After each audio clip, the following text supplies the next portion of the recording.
Boa tarde a todos. É um prazer enorme estar aqui com vocês nesse dia maravilhoso que é o Dia Nacional do Químico. Gostaria, em nome da direção, da diretoria do Instituto de Química, em meu nome, em nome do professor Cláudio Tormena, dar as boas-vindas a todos e parabenizar a todos, né? Parabéns a todos por essa data maravilhosa aí que é o Dia do Químico. Eu gostaria de agradecer imensamente aos dois ilustríssimos convidados que nós temos aí hoje para abrilhantar um pouco esse nosso dia, né? Que é o Dr. Fernando Vitorino da Silva, da Nestlé. A gente vai fazer depois a apresentação adequada dele. E também do professor Lauro Kubota, que é o professor da casa, o nosso professor aí do Instituto de Química, que vai dar a sua contribuição também. Então, gostaria de agradecer imensamente, já de antemão, a presença deles. Assim como gostaria de agradecer muito também toda a colaboração no suporte da divulgação e transmissão desse evento, a Isabel Felipe, a Monique Ottman, ao Rafael Mesquita e ao André Camargo, que nos auxiliaram aí na confecção de toda essa reunião nossa. Então, eu gostaria sem sombra de dúvida, agradecer bastante a todos, tá? Eu comento que sempre quem me conhece, eu sempre comento que sem a química o mundo não reage, né? A vida não reage. E a gente está aqui justamente para chacoalhar um pouquinho essa questão da pandemia que está aí afetando a todos. A gente gostaria de estar dando um abraço muito forte em todos, o abraço vai virtual. Quando a gente voltar às atividades, aí a gente vai, com certeza, fazer uma confraternização e nos abraçar aí, que isso que é importante, né? Agradeço muito. Oi, Fernando, já está conseguindo Oi, aí, então? Você pode apresentar, então, primeiro? Está dando certo a sua apresentação agora? tá sim, o Rafael recebeu a apresentação e ele vai compartilhar aí. Ah, ok. Então a gente pode começar com você, então. Tudo bem. Ok.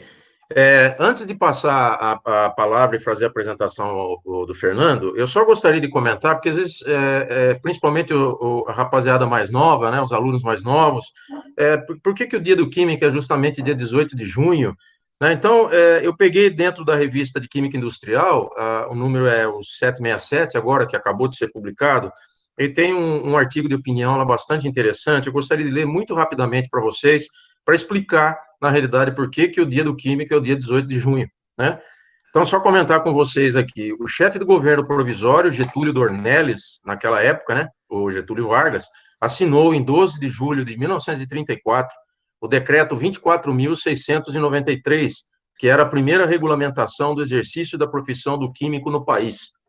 Era, porém, preciso uma regulamentação mais ampla e que realmente defendesse a classe que lutava por seu espaço, antes ocupado por diversos profissionais de outras áreas.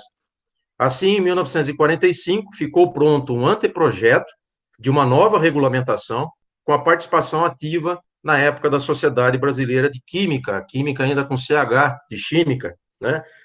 Então, foi preciso esperar mais 7 anos para que, em junho de 1952, esse anteprojeto fosse enviado realmente pelo presidente, então, ainda Getúlio Vargas, ao Congresso Nacional, com o apoio decisivo da Associação Brasileira de Química. Em 31 de maio de 1956, em regime de urgência, finalmente o projeto da nova regulamentação foi aprovado no Congresso. Por fim, o presidente Juscelino Kubitschek, em 18 de junho de 1956, então por aí a questão da data, né, sanciona a nova regulamentação que virou então a Lei 2.800/56, que além disso criava os Conselhos Federal e Regional de Química. E em julho de 1957, um pouquinho mais de um ano depois, os conselhos então seriam efetivamente instalados. Então está explicado aí porque o dia 18 de junho é que a gente comemora o Dia Nacional do Químico, né? Então, mais uma vez, parabéns a todos nós. Bom, para não me estender mais, gente, eu gostaria de fazer uma breve apresentação do Dr. Fernando e depois passar a palavra para ele já novamente, Fernando, agradecer muitíssimo a possibilidade, tá? Eu sei que da agenda sempre corrida, né? Principalmente de uma empresa grandíssima como é a Nestlé, é um prazer enorme estar recebendo você aqui, escutando um pouquinho da sua experiência dentro de empresas, né? que você tem. Isso é muito bom para a nossa comunidade, isso é muito bom para os nossos alunos, passar um pouco dessa experiência sua. Mas eu gostaria, antes disso, de fazer uma breve apresentação do Dr. Fernando Vitorino da Silva, então. Ele é bacharel em Química pela Universidade Federal de São Carlos, possuindo mestrado em Ciência pelo Instituto de Química de São Carlos, da Universidade de São Paulo, nesse caso, e ele fez o doutorado em Ciência pela Universidade Federal de São Carlos, pelo UFSCar. Trabalhou durante 7 anos como especialista de aplicação na empresa Varia, Indústria e Comércio, e atualmente é gerente do Laboratório de Físico-Química da Nestlé Quality Assurance Center, sendo responsável técnico pelas análises de composição de alimentos, contaminantes e resíduos para as unidades de negócio Nestlé em todo o país. Também é consultor técnico da Associação Brasileira da Indústria de Alimentos, representando a associação no grupo de trabalho Codex CCMAS, onde contribui na avaliação de métodos e protocolo de amostragem a serem endossados para a utilização no âmbito dos países que são membros do Codex. Tá? Então, Fernando, mais uma vez, é um prazer enorme recebê-lo aqui nessa sala virtual. Espero em breve poder te dar um grande abraço, tá? E revê-lo, que faz um tempo que a gente não se vê, né? É um prazer enorme. Tá? Fica à vontade, Fernando. Muito obrigado, viu? Eu que agradeço, professor Marcos, pelo convite. Na realidade, é uma honra até contribuir nesse dia que é muito importante para a gente, né? Todos dessa comunidade, eu acho que tem que sentir muito orgulho. Até internamente nós começamos a fazer algumas reflexões a respeito do papel, o quanto nós permeamos em diferentes setores da sociedade.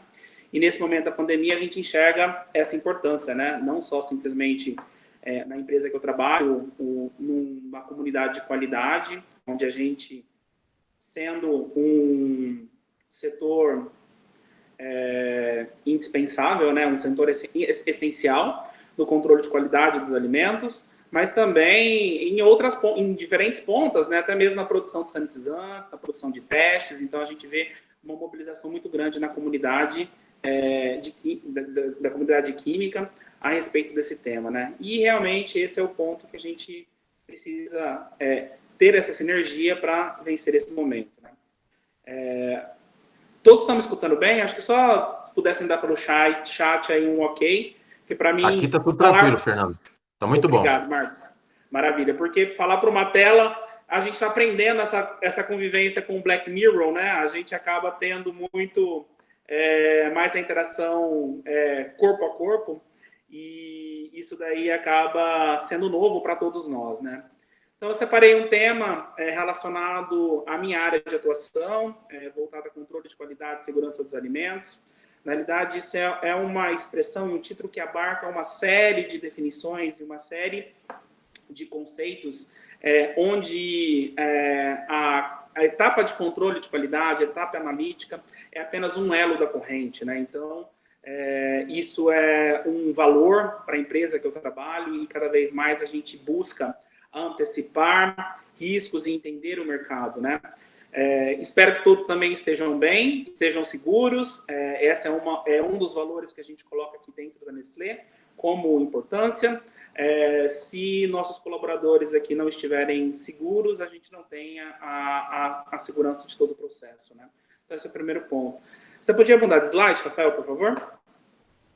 Quando a gente fala um pouco sobre segurança dos alimentos, né, o cuidado que a gente tem que olhar, né, para esse processo como um todo, é que alimento faz parte da nossa sociedade em diferentes frentes, né? E existem alguns dados e estatísticas até um pouco assustadoras aí da OMS, que falam que a cada ano aproximadamente 600 milhões de pessoas acabam sendo acometidas por alguma doença relacionadas à ingestão de algum alimento que esteja contaminado, seja por um patógeno, por uma substância química que tenha o seu efeito agudo ou crônico, né?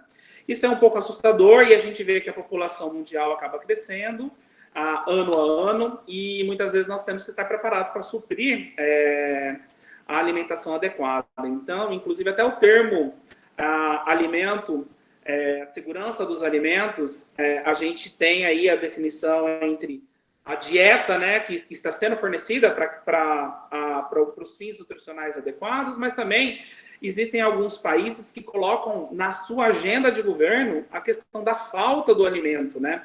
Ou seja, quais ações estratégicas para suprir a demanda crescente da população que cada país tem, né? Mundialmente é comemorado no mês de junho a questão do movimento global coordenado pela OMS, que é o Dia da Segurança Alimentar. E isso daí é um evento que é recente, estamos falando aí de 2 anos, esse ano foi o 2º ano, e vários países membros da Organização Mundial de Saúde, signatários da Organização Mundial de Saúde, apoiam essas iniciativas, porque o objetivo principal é a gente ter, nesse processo, a produção segura de alimentos e também o suprimento de todas as necessidades nutricionais que o ser humano precisa. Próximo slide, por favor. Quando a gente pensa em segurança dos alimentos, sob um ponto de vista também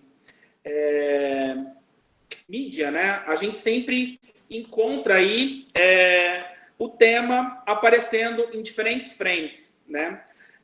E cada frente acaba tendo aí a sua importância, e eu sempre vejo que a sociedade, cada vez mais, ela tem buscado, criado um conhecimento, e isso está muito relacionado com a comunicação de risco que mundialmente são feitas pelas agências regulatórias de cada país, né?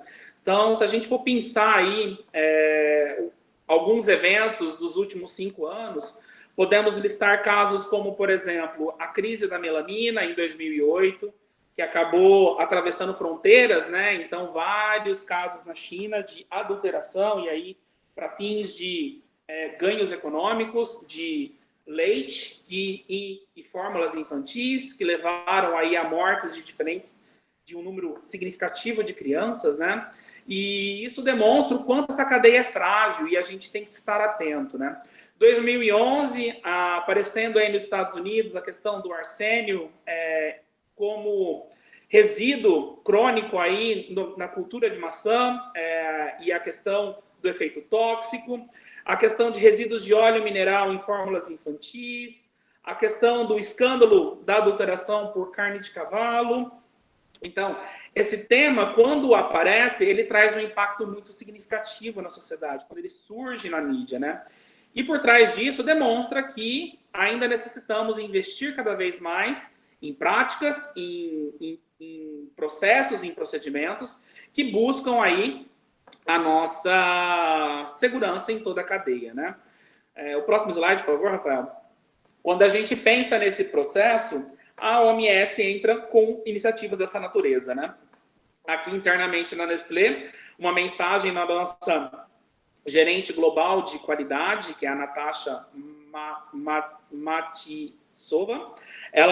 Ela coordena toda a comunidade de qualidade globalmente na Nestlé. Ela celebra, junto com toda a comunidade mundial, a questão do World Food Safety Day, porque muitas vezes isso daí são iniciativas coordenadas por agências não governamentais, agências regulatórias, que vêm com o cunho de elevar o nível de qualidade no mercado. Bom, falando um pouquinho de qualidade, só para apresentar para vocês, no próximo slide, eu trago um pouco de alguns números que a Nestlé é no Brasil, tá? O que a gente está falando de Nestlé no Brasil? Muitas vezes, a primeira pergunta, quando a gente fala de Nestlé no Brasil, as pessoas pensam em chocolate, mas acaba sendo muito mais do que isso. Então, eu trouxe alguns números só para apresentar para vocês. A gente está falando aí de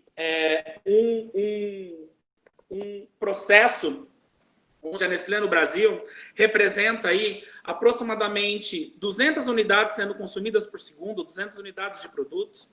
A gente está falando de uma operação que tem um faturamento anual de aproximadamente dos 20 bilhões. Contamos aí globalmente com 21 mil colaboradores, sendo uma comunidade aí de aproximadamente 200 pessoas dedicadas à função qualidade.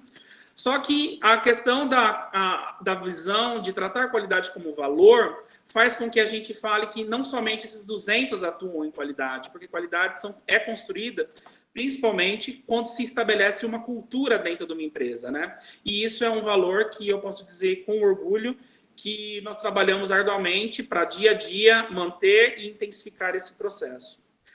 O Brasil representa para a Nestlé aproximadamente a quarta posição no mercado mundial. Nós temos aproximadamente 30 unidades de negócio no Brasil, 30 fábricas, 30 unidades fabris, que movimentam aí aproximadamente 4 milhões de litros de leite ao dia, 56 quilotoneladas de cacau sendo comprados no agronegócio ao ano, 135 quilotoneladas de farinha de trigo e 300 quilotoneladas de açúcar ao ano, além de café, onde o Brasil aí representa uma liderança mundial na produção de café, conilon e café arábica, sendo o grande exportador mundial e representando um grande papel globalmente nesse processo, né? Então, para a gente ter todo esse movimento de produtos, sejam de origem animal, origem vegetal, existe uma série de cuidados, procedimentos e práticas que devem ser colocadas em execução para garantir a qualidade do produto que chega na mesa do consumidor, tá? O próximo slide, por favor. Se a gente for pensar na organização Nestlé Quality Assurance Center, essa organização é uma organização que foi criada há aproximadamente 10 anos, por volta do ano de 2010, criando uma estrutura vertical que responde diretamente à Suíça. Nós somos organizados em 3 zonas, centros que ficam espalhados na Zona América, aqui no continente americano, Zona AOA e Zona ENEMA, né? Então, seria ali a Europa, representando ali França, Suíça e a Rússia incluída nessa zona ENEMA. E aqui no Brasil, o centro de Araras seria a unidade nacional, onde anualmente a gente tem aí a emissão de aproximadamente mais de 150 mil resultados ao ano, e nós temos uma grande responsabilidade aí de não só prover os ensaios, mas também uma assistência técnica especializada, que é onde entra essa questão da expertise do químico dentro do laboratório, né? Então, às vezes a gente acha que a gente tem uma atuação limitada somente no controle de qualidade, né, na bancada, mas a comunidade de qualidade abre espaços aí como carreira para diferentes frentes nesse universo, tá? Próximo slide, por favor. A gente está falando aí da importância desses ensaios e da qualidade nessa cadeia, principalmente para controlar todo o elo, né, para garantir um processo que a gente chama de garantia da segurança do alimento do campo ao prato, né, do campo ao garfo do consumidor, né? Então, nós temos aí uma série de etapas na cadeia produtiva que são passíveis de sofrerem interferências internas, sofrerem interferências por práticas de produção, que todo o sistema de gestão, para garantir essa segurança nessa cadeia, tem que estar preparado, desde o desenvolvimento do fornecedor, desde a aplicação de corretos métodos para processamento, o entendimento de contaminantes que podem ser formados ao longo do processo de processamento do alimento, o entendimento das práticas de higiene para garantir aí da segurança do produto final, né? Se a gente for pensar em uma única matéria-prima, diferentes pontos de controle podem ser ressaltados, né? E aí, dentro dessa cultura de qualidade que nós definimos como valor dentro da nossa empresa, a nossa assistência não basta simplesmente atuar nesse tema que é chamado só o controle, né? Então, a gente estende um pouco essa definição e trazendo um pouco mais da garantia assegurada, onde a gente tem aí ações que visam desde auditorias que são realizadas em fornecedores, assistência técnicas para garantia dos elevados padrões de qualidade do nosso produto, assim como também na ponta final da distribuição, o impacto e das corretas práticas, por exemplo, de armazenamento dos produtos, conforme o que seria recomendado para evitar alterações nas características originais desse produto, né? Então, é uma complexa roda de engrenagens aí que tem que estar caminhando todas em sincronias para que a gente consiga enxergar isso de uma maneira efetiva, né? Próximo slide, por favor. E, justamente, pensando em qualidade, quando a gente enxerga a qualidade, isso é um tema até um pouco amplo, né? Essa definição, ela é um pouco mutável, digamos assim, ela vem evoluindo com o passar do tempo.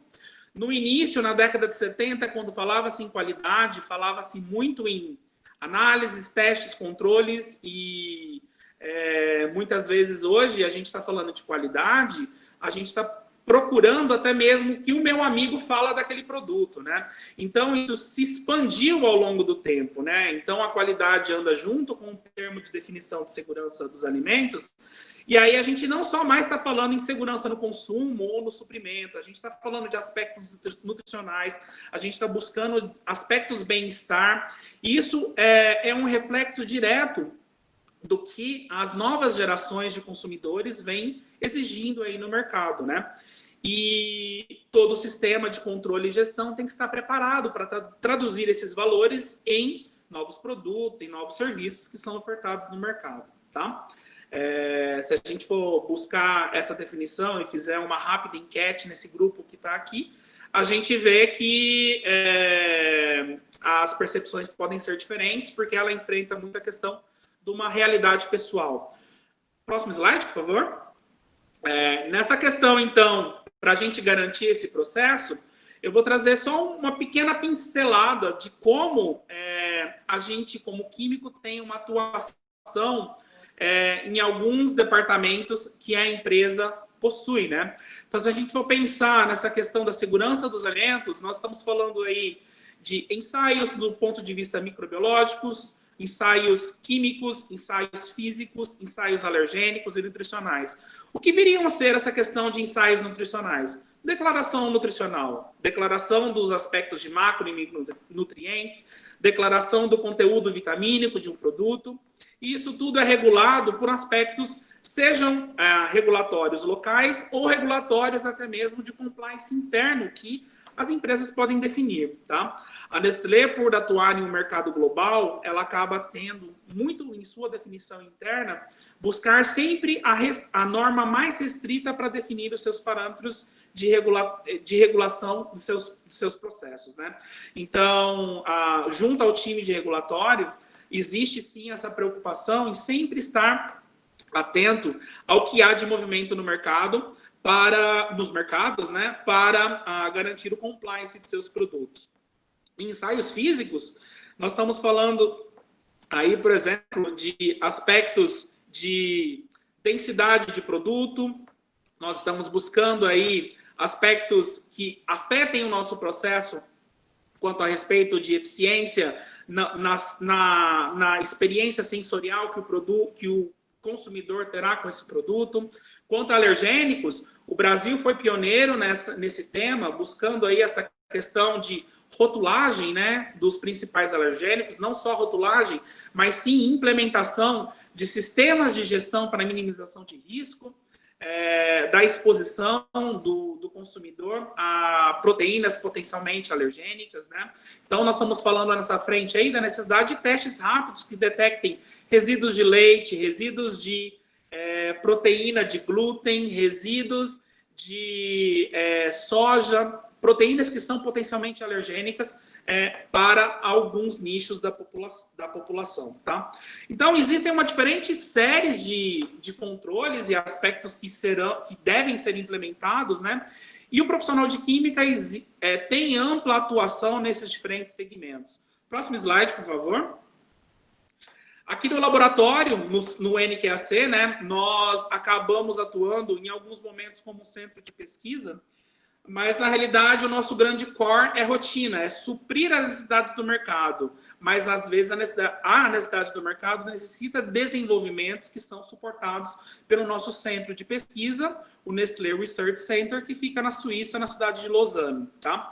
Em rotina, nós temos aqui análises que vão de encontro ao que eu comentei com vocês sobre rotulagem, a avaliação de contaminantes e resíduos tais como metais pesados, medicamentos veterinários em produtos de derivados lácteos, micotoxinas, resíduos alergênicos e na parte de avaliação microbiológica, patógenos como salmonela, listérias, fungos e outros ensaios de microgeral.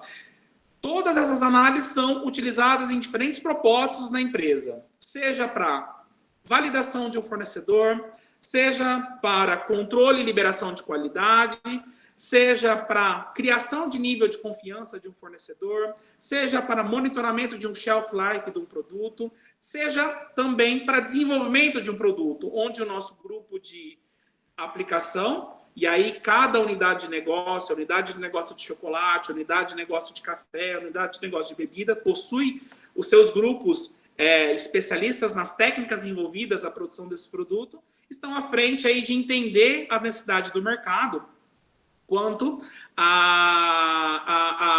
ao que o consumidor necessita como produto. E nós aqui do laboratório, através das análises, suportamos todo esse desenvolvimento. Ou seja, será que uma receita teórica que declara o aporte de cálcio no valor nutricional de 20% da recomendação diária, ela está entregando esse valor? Através da análise química, por técnicas como ICP, a gente acaba dosando esse mineral em diferentes produtos. Tá? Então, são tomadas de decisões que são realizadas a partir do suporte. Como eu disse, o laboratório acaba sendo um elo de toda essa corrente. Tá? Próximo slide, por favor. Nessa linha, o laboratório tem que estar preparado para responder adequadamente as demandas analíticas que são apresentadas a ele. Isso envolve um investimento em diferentes técnicas, diferentes plataformas de trabalho, que vão desde métodos simples, como métodos gravimétricos e clássicos, para análise de cinzas, umidade, fibras, métodos rápidos, como esse tema hoje está na moda, né? Métodos rápidos para a testagem de Covid, mas métodos rápidos a partir de imunoensaios também são amplamente utilizados para a detecção de resíduos de antibióticos, né? Até mesmo a métodos que envolvam uma instrumentação mais apurada, como GCMS, LCMS, ou técnicas de high-end, como são chamadas, né?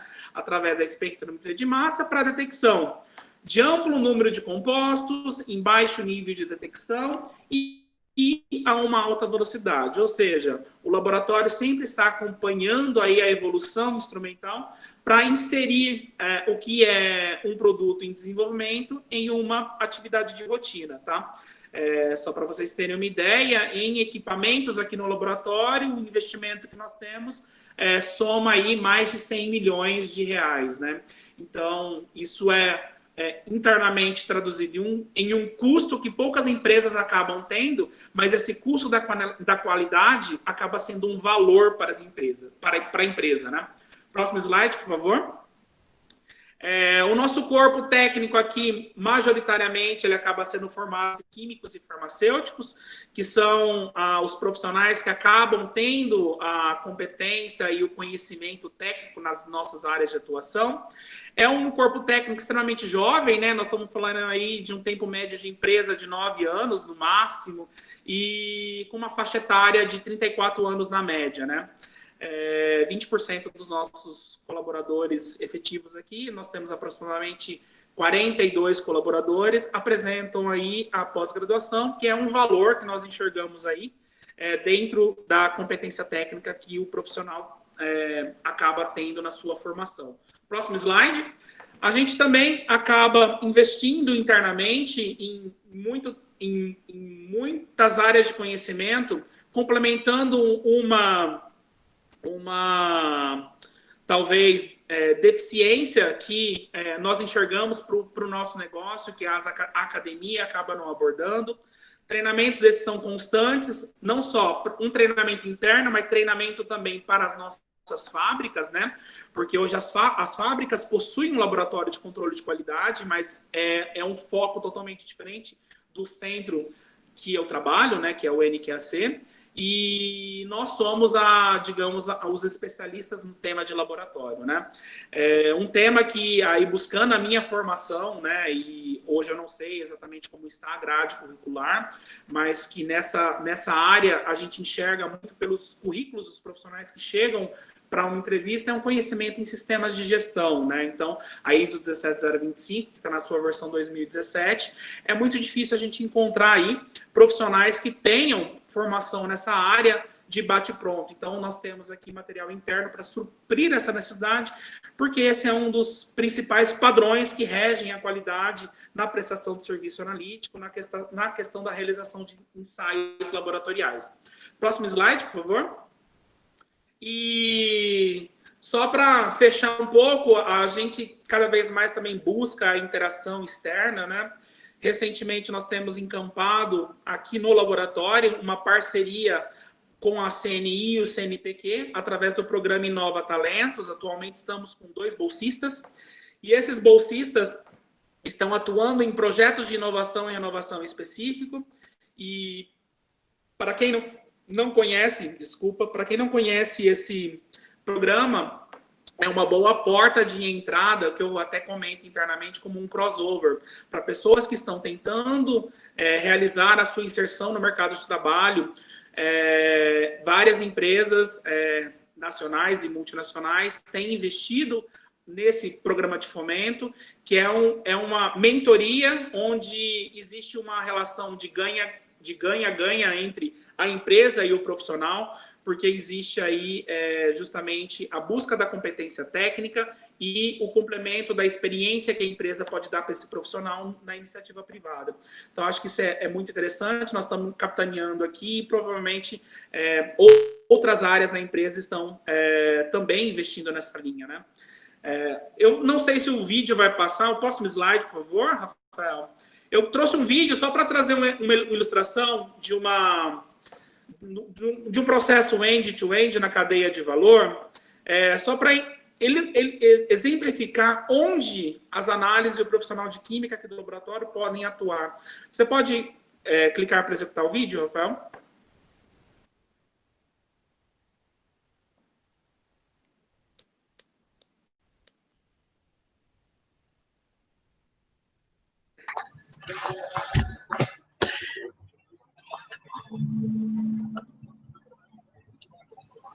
Fernando, não consigo fazer o vídeo funcionar, desculpa. Eu acho que se ele não executar, não tem problema, não. A gente pode, depois eu encaminho o link e fico disponível para vocês. Na realidade, era só um processo que eu gostaria de mostrar que hoje existe, por exemplo, a fábrica de Rio Pardo, que é responsável pela produção de papinhas, né? Muitos dos fornecedores que produzem matéria-prima para essa fábrica são agricultores familiares, né? Então, produzem aí os legumes utilizados na produção da fábrica. E isso daí, nós atuamos do início da cadeia ao final.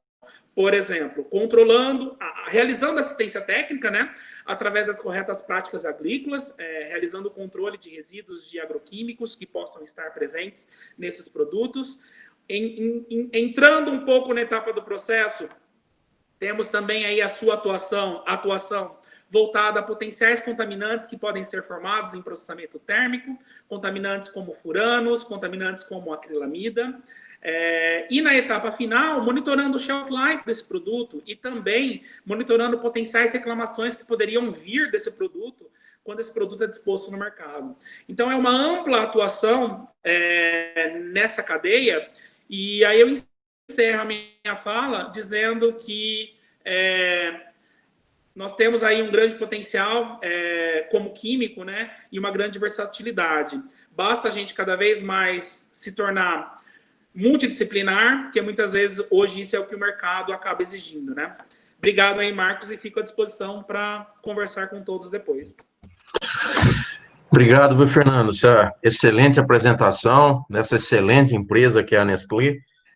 Com certeza a gente vai ter algumas perguntas aí para tá fazendo, sem sombra de dúvida.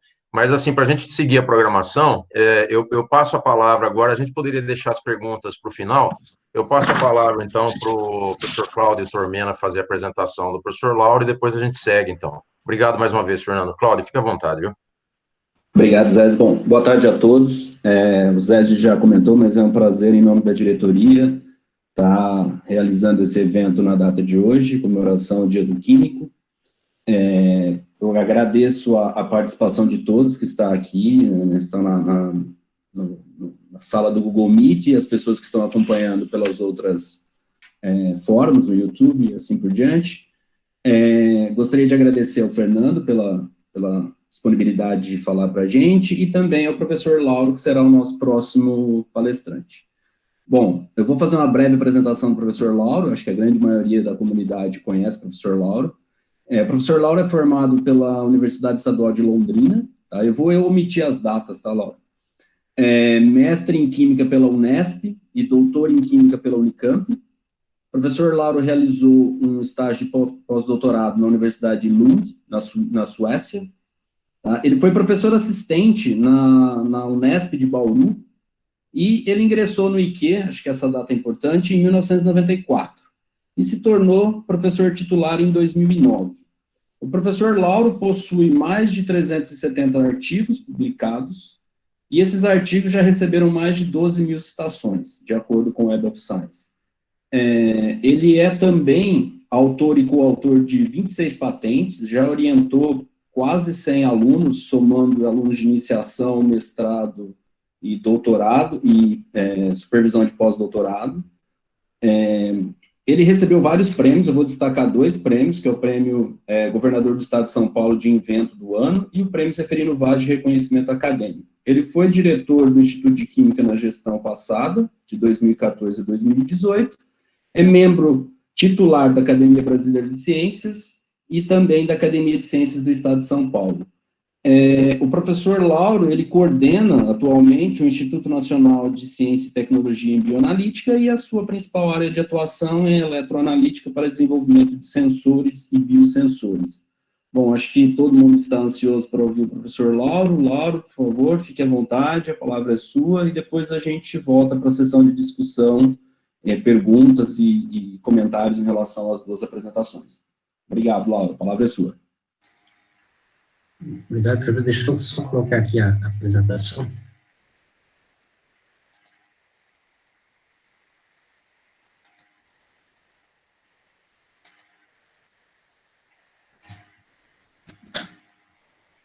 Bom, antes de mais nada, gostaria de agradecer à diretoria, ao professor Zé e ao professor Tormena pelo convite.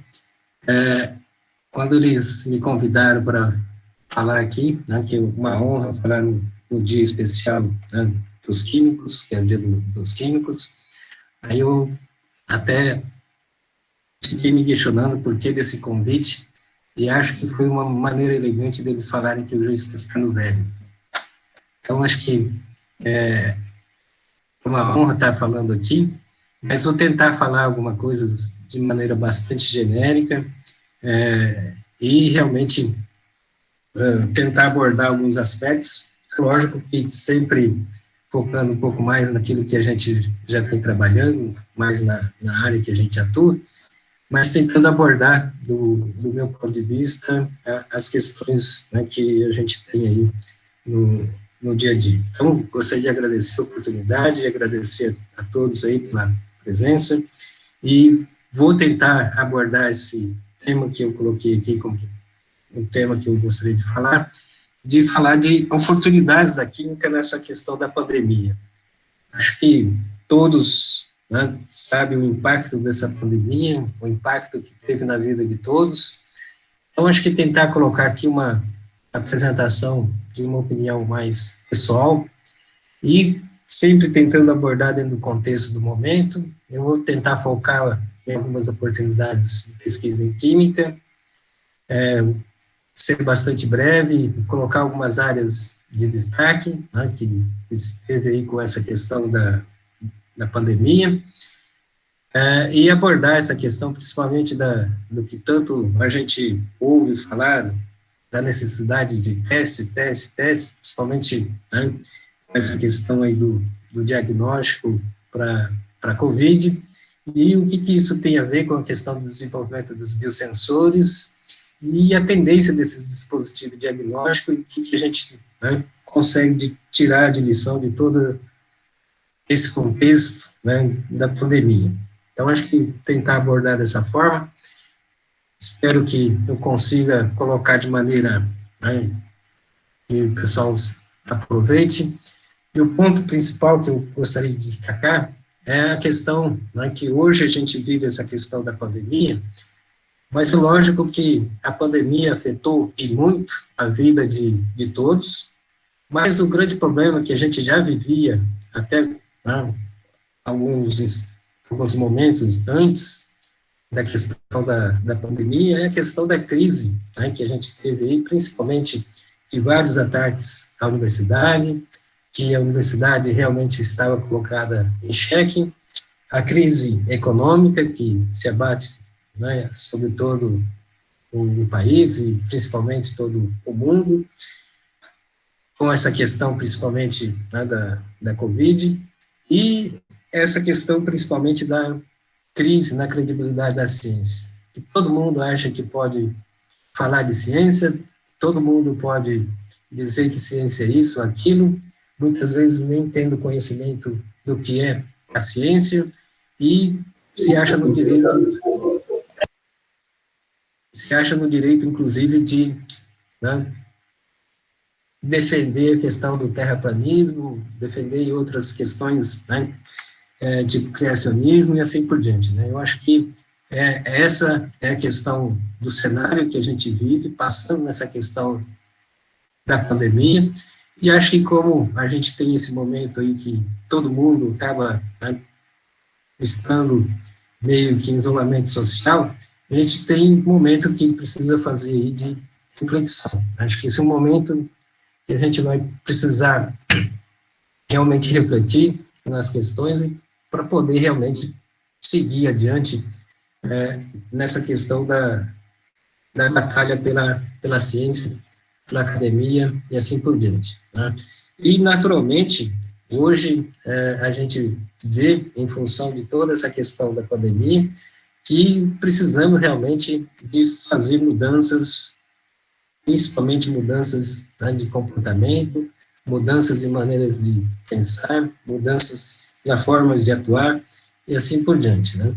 E principalmente que a gente vai ter daqui para frente um mundo totalmente diferente. Então, o mundo não vai ser mais igual do passado, e vai ter consequências que a gente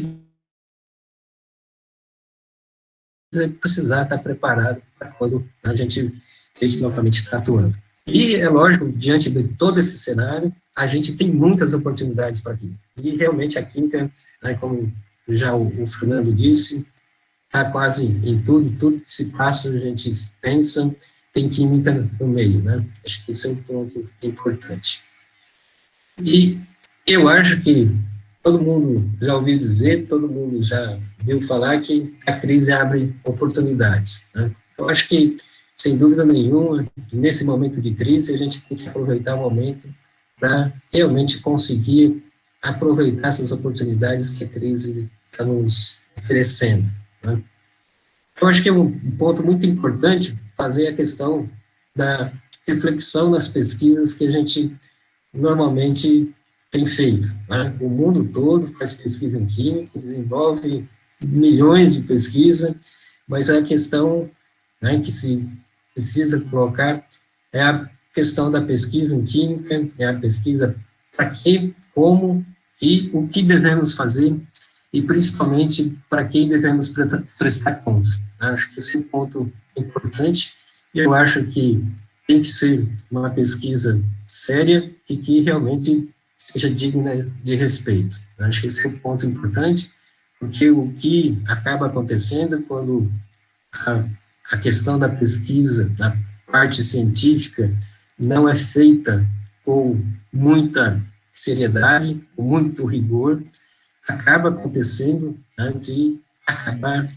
desmerecendo ou, muitas vezes, prevaricando, né, essa questão da ciência. Então, acho que esse é um ponto importante de ser colocado e realmente refletir, né, o comportamento, né, que todos os cientistas, nós como comunidade que estamos atuando na pesquisa, como que a gente está agindo e por que, né, que acaba acontecendo esse ataque à questão da ciência, ataque à universidade, e é um momento aí de reflexão.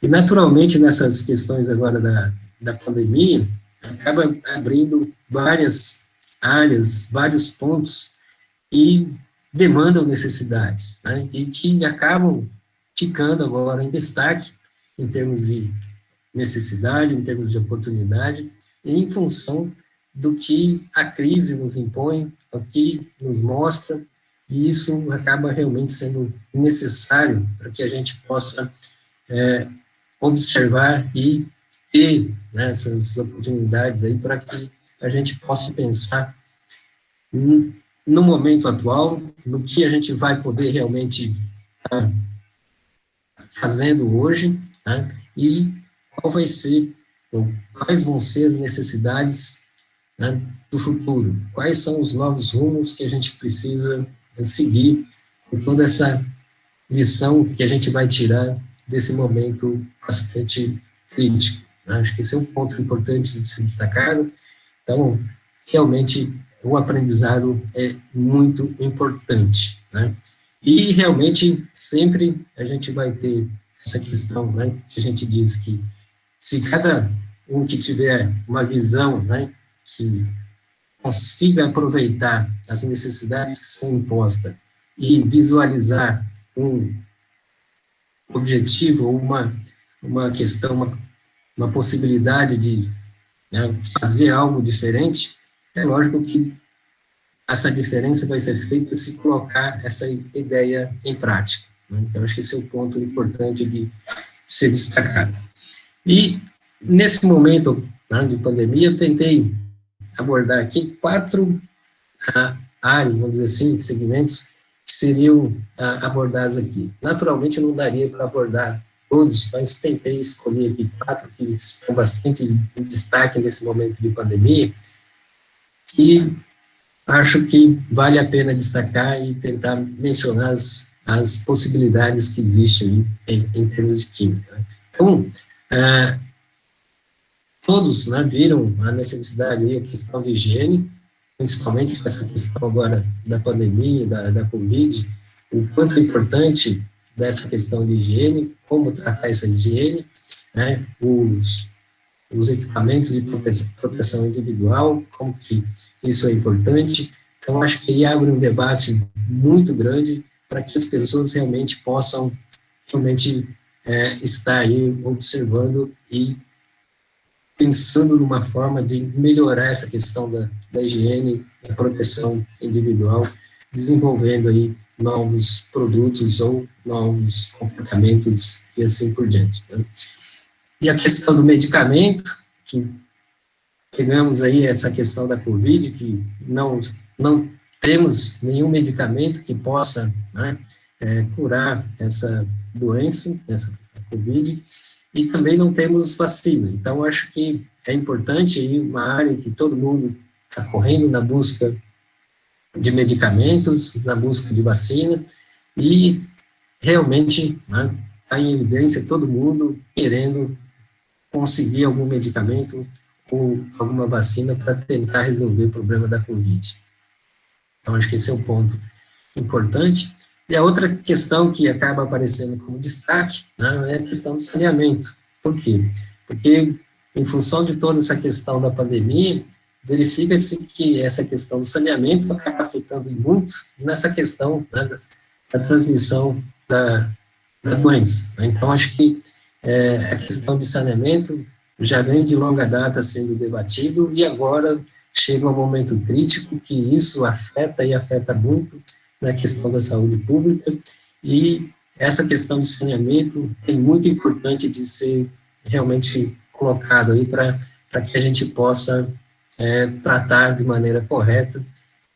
E também todos viram aí o quanto, né, foi dito a questão do diagnóstico para fazer essa questão da doença da Covid, questão de monitoramento, questão de saber se tem ou não tem a doença, a importância desse diagnóstico. Então, ficou muito evidente essa necessidade, né, da questão de que sempre foi tratado aí como a testagem, o diagnóstico e assim por diante, a dificuldade de ter esse diagnóstico e assim por diante, né? Ou seja, tentar colocar nessas 4 grandes áreas, 4 grandes segmentos, o que tem, né, de química e tudo isso, né? O que nós da química podemos tentar contribuir um pouco com essas áreas. Acho que esse é um ponto importante de ser ressaltado. E aí, nessa questão, acho que de higiene, né, pessoal principalmente, e também de ambiente, eu acho que a gente tem a possibilidade aí de estar atuando de maneira muito intensa, né? Na questão aí da higiene, a gente pode classificar como pessoal e de ambiente, né? Na questão da higiene pessoal, a gente tem essas questões, né, de detergentes, sabonetes, fazer limpeza, tem a questão aí, a grande quantidade que foi produzida e comercializada de álcool géis para essa questão de higiene, a questão de cosméticos e assim por diante, que vai demandar aí um estudo muito grande para ser repensado em ter produtos que realmente sejam produtos que causem realmente uma limpeza de toda a questão pessoal, para que evite essa questão da contaminação por vírus ou micro-organismos. Acho que isso é um ponto muito importante que aparece aí. E a outra questão, né, da higiene de ambientes, né? Então, produtos de limpeza, esses desinfetantes, acho que tem uma área muito grande, muita gente, né, preocupada agora em desenvolver produtos que realmente possam, né, trazer essa questão de fazer uma desinfecção, uma limpeza em ambiente e como tratar esses ambientes, né, de maneira segura com esses produtos aí que precisam ser desenvolvidos. Acho que esse é um ponto importante que abre uma grande área aí para a química atuar, que é extremamente importante. E na questão aí de EPIs, né, de proteção individual, acho que a gente já tem muita tecnologia desenvolvida, inclusive já temos roupas, né, que já foram desenvolvidas há algum tempo, que é a base, né, de tecnologias, principalmente essa questão da nanotecnologia, e hoje a gente tem já camisetas que são antivirais, ou mesmo as máscaras que são antivirais, que já são comercializadas, né, e que são comercializadas, inclusive, a um custo, né, que é bastante acessível, vamos dizer assim, e que ainda tem muito campo aí para poder produzir esses materiais de proteção individual. Acho que daqui para frente, essa questão de proteção individual vai ser extremamente importante, porque agora, né, com toda essa questão aí da transmissibilidade desse vírus, acabou acarretando aí, né, das pessoas serem necessárias agora utilizar máscara, roupas, vestimentas, principalmente o pessoal da área de saúde, e desenvolver novos materiais, desenvolver novos produtos que realmente evitem, né, contaminação, abre aí uma grande área para ser pesquisada e realmente, né, contribuir aí para a questão de ter uma questão de proteção, né, individual aí mais eficiente, né? Inclusive tem esses sapatos, né, esses que estão sendo produzidos com nanopartículas de prata, palmilhas com nanopartículas de prata e assim por diante, inclusive até materiais cerâmicos, nanopartículas, que acabam, né, tendo um efeito aí para higienizar o ambiente, né, para deixar o ambiente mais seguro. Então tem muita coisa que está sendo feita para que realmente consiga, né, ter essa questão. E a outra grande área que eu acho que é a questão do medicamento, né, basicamente medicamento e vacina, na área de medicamentos, fármacos que a gente tem aí, nenhum ainda foi comprovado que seja eficaz contra o coronavírus, Então, tem muita gente tentando fazer essa tal da reinvenção que a gente fala, né, que, no fundo, utilizar os medicamentos que já existem e tentando ver se eles são capazes de auxiliar no tratamento da Covid, tem alguma ação nesse sentido. Já foram testados vários, né, então, essa questão dessa área de reinvenção desses medicamentos é uma área bastante em evidência atualmente, mas também é lógico que procura-se um medicamento que tenha realmente capacidade antivirais, buscar então novos compostos que a gente ainda não descobriu, esses compostos que têm essa capacidade de ser um antiviral, no caso da Covid, e embora a gente tenha alguns antivirais para alguns vírus, mas no caso do Covid, nenhum deles se demonstrou eficiente. Então, é necessário que produza aí. E sem falar na corrida que existe, né, em questão da vacina, para tentar obter uma vacina que consiga imunizar, então, a população para que realmente minimize esses problemas, né, do vírus aí da Covid. Então, essa questão da vacina também, a química tem muita importância aí para ajudar no desenvolvimento, e acho que tem uma grande área aí que está todo mundo correndo na busca aí de vacinas. Acho que isso é um ponto importante. E outro ponto que eu queria comentar é a questão do saneamento, né? Basicamente colocando aqui 2 pontos, que é a questão da água e a questão de esgoto, né? Que acho que é importante de ser colocado, de ser ressaltado. E, no fundo, a gente tem aí, né, na questão da água, que a gente sabe que o Brasil possui cerca de 12%, né, da água doce do mundo, embora nessa situação a gente sabe aí que a gente tem 35 milhões de brasileiros que não recebem água tratada, né? E, por outro lado, a gente tem, desses ainda que recebem água tratada, cerca de 50 milhões de brasileiros que não têm coleta de esgoto. Então, acho que essa questão é muito importante de ser ressaltada, e aí acho que a questão da água, né, que acho que é um ponto muito importante de ser colocado, até o Fernando pode depois reforçar essa questão, porque a questão, né, das indústrias, o grande problema de custo, que sempre foi a questão da energia, atualmente essa questão da água, com a água sendo cada dia mais escasso, cada dia mais problemático, e tem que pagar essa questão, né, muito alta do custo da água, porque muitas vezes aqui no Brasil ainda é utilizado água para produzir energia. Então, toda essa questão, né, da água permeia aí por várias situações aí que realmente é muito importante de ser colocado.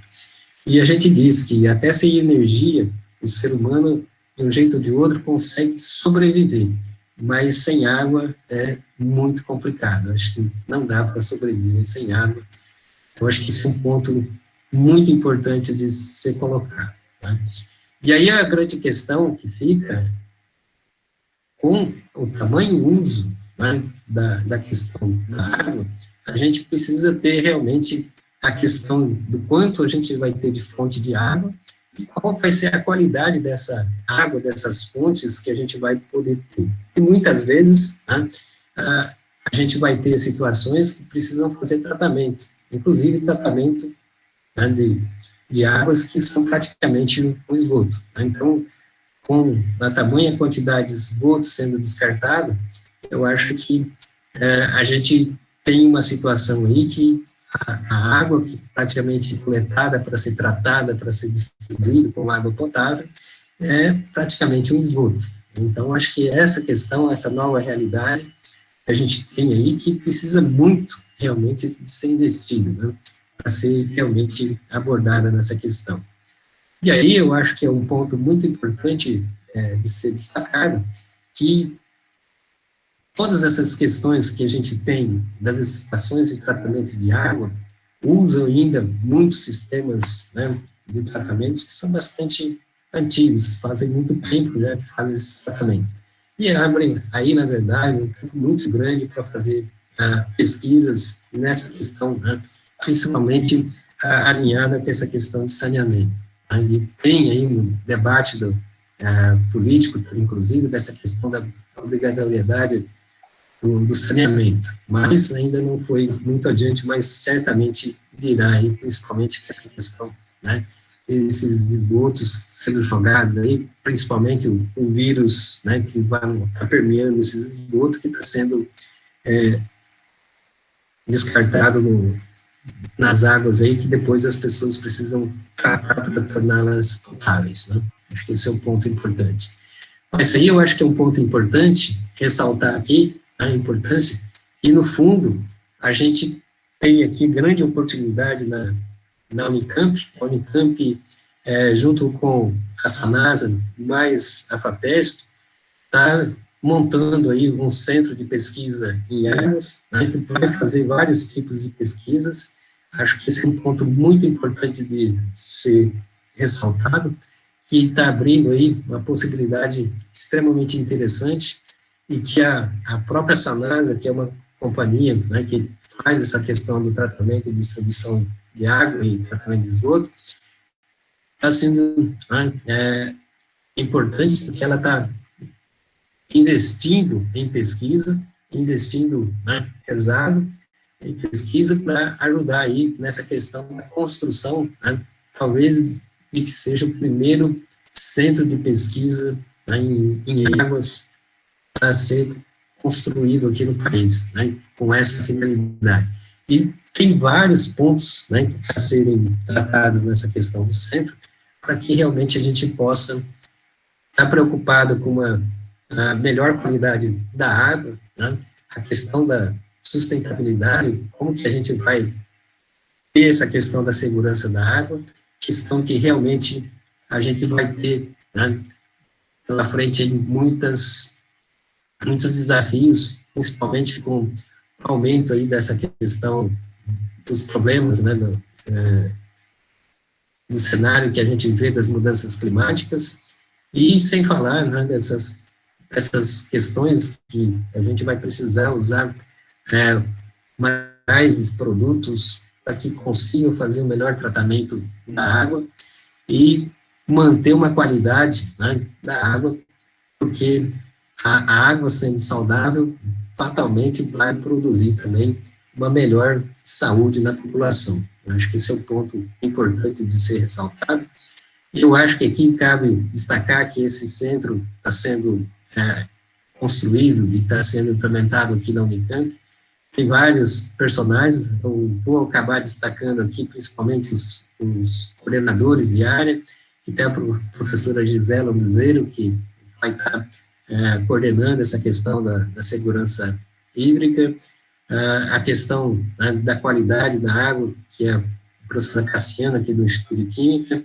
Acho que é um papel fundamental, ela está realmente muito empenhada aqui nesse desenvolvimento, nessa construção do centro, e a questão aí da distribuição, perda, né, que vai ser aí coordenado pelo professor Leandro e o André Sotero, o Leandro da Engenharia Elétrica e o André da Engenharia Civil. E sem falar, né, da questão da regulação e inovação, transferência de tecnologia, que vai ser coordenada pelo professor Bertazzoli, e questão aí da educação e difusão do conhecimento, que é coordenado pelo professor Eduardo Bellenbeck, né, do Instituto de Biologia.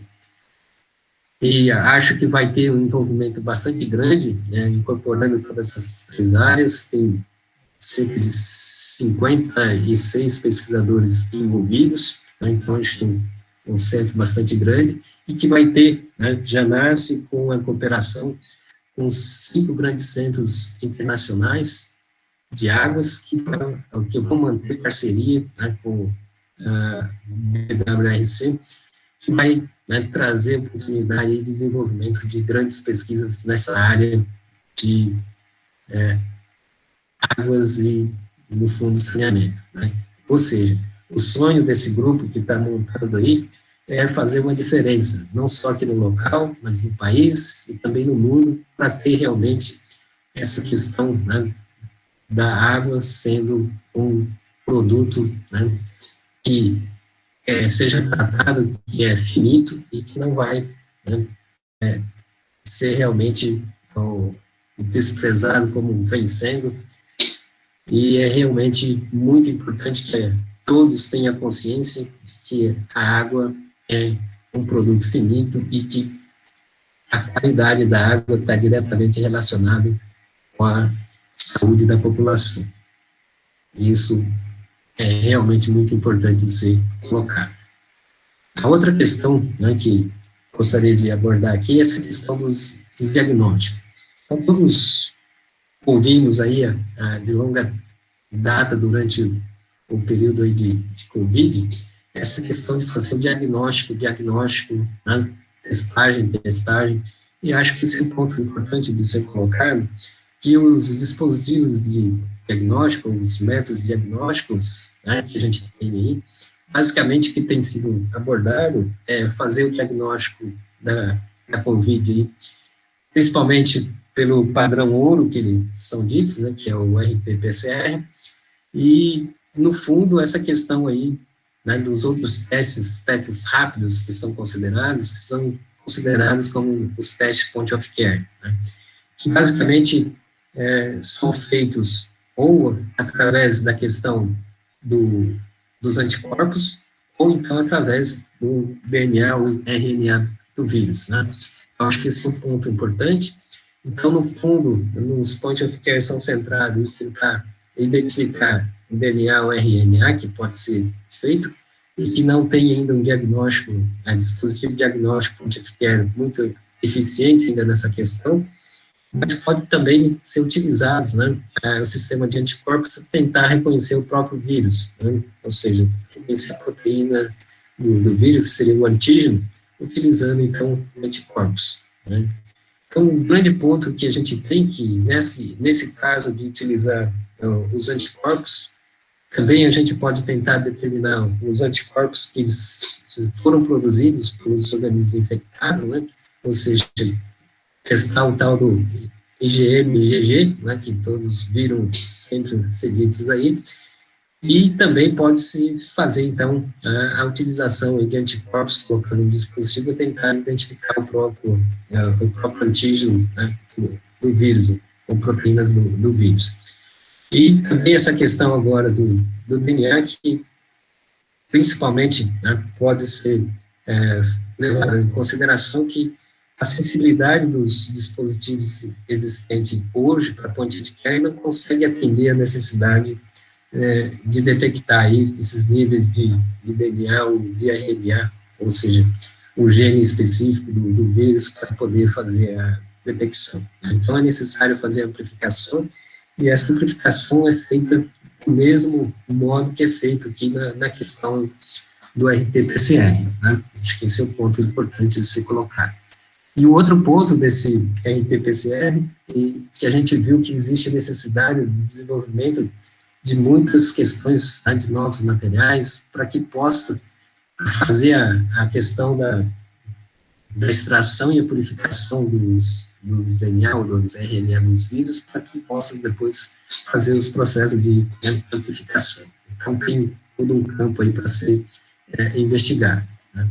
E sem falar que, no fundo, a necessidade desses dispositivos de teste rápido, que seriam bastante convenientes, a gente tem dispositivos já comerciais, muitos aí, né, que são dispositivos que podem ser, inclusive, acoplados de celulares, acoplados em dispositivos aí de medidas extremamente simples, né, e que dão realmente os resultados para diversos tipos de diagnóstico, inclusive, né, para essa questão da Covid. Aqui, só fazendo um parênteses do histórico, só para ter ideia, é de que esse mercado dos dispositivos de biosensores, principalmente do ponto de vista aí do point of care, a previsão que se tinha antes de aparecer essa questão da pandemia, que em 2020 teria um mercado em torno de 25 bilhões de dólares, né, para essa questão dos dispositivos point of care. Então, se a gente for ver a evolução que teve desde o aparecimento do primeiro biosensor lá em 1960, até hoje, os biosensores que são desenvolvidos atuais, com toda a tecnologia que foi sendo desenvolvida, né, e aproveitada dos conhecimentos das diferentes áreas, a chegar hoje nos dispositivos que a gente tem, realmente, né, uma evolução muito grande, e o mercado aí bastante grande. Inclusive, o próprio Fernando já colocou aqui a questão dos testes rápidos, inclusive para a questão de alimentos, né, mas aqui a gente só está abordando, né, no caso aqui mais específico, da questão da aplicação para fins mais de análises clínicas, né. E essa questão do desenvolvimento dos dispositivos aí point of care, quando vai se fazer o desenvolvimento, é lógico que precisa ter essa questão da necessidade de saber em que situação, né, que vai ser feito a aplicação desses dispositivos, se de modo individual, de uso comunitário, ou de uso numa unidade de saúde, né, clínica, ou um consultório, ou se vai ser no laboratório, ou se vai ser de uso hospitalar. Tudo isso é necessário levar em consideração, e a gente tem já, né, dispositivos aí point of care para todas essas situações. Eu acho que esse é um ponto importante de ser destacado, e dependendo, né, de quem vai estar usando, inclusive, vai ser pessoas extremamente leigas, e que o resultado tem que ser possível, né, de ser entendido por essas pessoas que sejam leigas, ou, em alguns casos, pode ser utilizado em situações como em laboratórios, que talvez não tenham essa necessidade de ser pessoas tão leigas assim, né, e assim por diante. Então, é importante no desenvolvimento saber em que situação vai ser utilizados esses dispositivos, né. Então, falando em termos do diagnóstico da COVID-19, a estratégia que existia para se fazer a construção desses dispositivos era detectar a proteína do vírus, né, utilizando anticorpos, ou detectar os anticorpos produzidos pelo organismo das pessoas infectadas, ou ainda tentar detectar RNA, DNA do vírus, né. Então, acho que esse é o ponto importante, e todo esse conhecimento já existe, né, então, no fundo, a gente poderia partir para o caso do RNA, o conhecimento já que existe, para pegar e fazer o isolamento e a purificação, depois fazer a questão da purificação, fazendo, então, o RT-PCR, né, e acho que esse é o ponto importante, e com isso conseguiria detectar e fazer o diagnóstico aí, do vírus, ou de quem está infectado com o vírus, de maneira bastante eficiente.